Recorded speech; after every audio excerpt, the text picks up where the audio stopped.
Olivia. I was blind from birth until 2016. And today we're going to talk about 4 things I had to do as a kid that was born blind.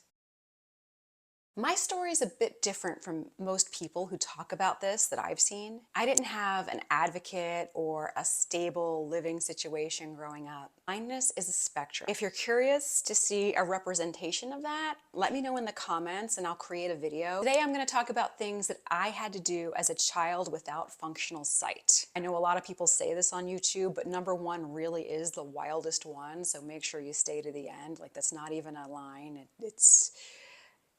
I had to make up my own friends. I lived mostly in my room. More specifically, I actually preferred sitting in the bottom of my closet and shutting the door. I didn't have to worry about anybody pranking me or scaring me from behind. Number 3, I memorized everything around me, and I actually still do. It's a habit I can't stop. I would memorize rooms because I had to function as if I was a sighted person. I was faking it. Nobody wanted to admit that I was blind because that would have meant I needed accommodations. And these accommodations, they either didn't have access to or didn't want to pay for. Even though I failed my school's vision test, at that time, schools had very little knowledge or understanding of how to accommodate people with disabilities. I hope it's gotten better today. If you have experience with this, please post in the comments and let me know because I really am interested in your experience. One of my teachers said, and I quote this almost directly because I still remember this as an adult, "I'd love to have a class for kids with disabilities, but there's just not enough of them to justify the spend." The way I'd memorize rooms was by trial and error. I got it wrong a lot of times. I could see vague shape and color.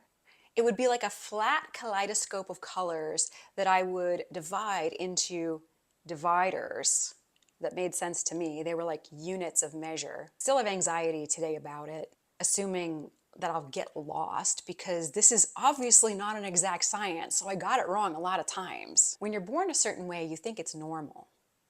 I was quickly labeled stupid. So when you see somebody unable to navigate through a room or tripping on things, yeah, that kid must be stupid. I just believed it, honestly. The biggest accomplishment of my adult life is moving out of that thinking. The accommodation that I was given was to sit in the front of the classroom, like the teacher's desk would be here and I would sit right here to the right of her desk. That didn't help me at all because I could only see this close to my face. So it was still nothing. And all that accomplished was it made me a target for having things thrown at me by the other students. So basically I was running into corners of the room like a wind-up toy, and eventually I insisted on sitting in the back because at least then kids couldn't throw things at me. Yeah, I failed most of my classes. I think I would get like a D- or a C-, but after a while you're just like, well, you're all telling me I'm stupid. I don't care anymore. I also memorized people's shapes and colors, sometimes with disastrous results, because as you know, like the shape of one person and the color of one person can be the same as another person or very similar. Each day I'd memorize what the kids were wearing, like if they had a bright pink shirt and if they wore something like a hat that was amazing, like, oh my God, because I could see sort of like this person has a hat of some sort of this color. I did have some lenses at some point that I used. It still got me way past 2090, but I was able to see like a little more close on the shapes, sort of. And I navigated that way. This would be a huge problem if 2 people had the same size, shape, and color. I have referred to one person with the other person's name. Usually it didn't make me look so good. People would think that, oh, I'm so insignificant to you that you don't even know my name, and get by enough like this. I remember one time I got lost when I was 5 in a Kmart.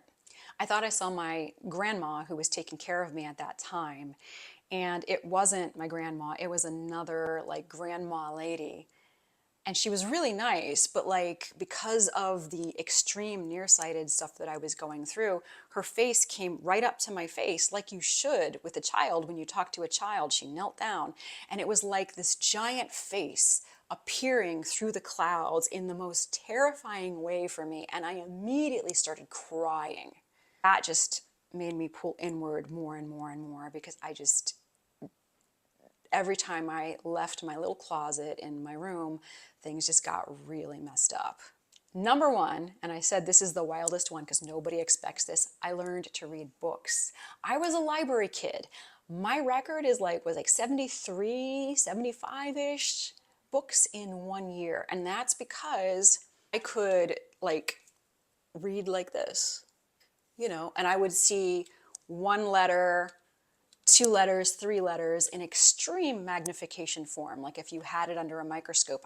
And so I would take 1 to 3 letters, put them together into words, and then I would read like that and kind of memorize and put the sentence together. I would do this for like 15 hours a day. So I found out after like 50 people told me and I didn't listen, it finally got through that I was not stupid. Those are the 4 things that I had to do as a kid who was born blind, that didn't have any of the fancy advocacy stuff.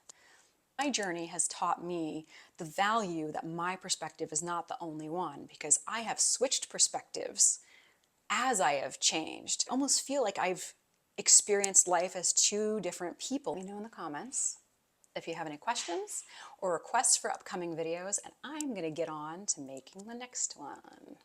Talk to you later.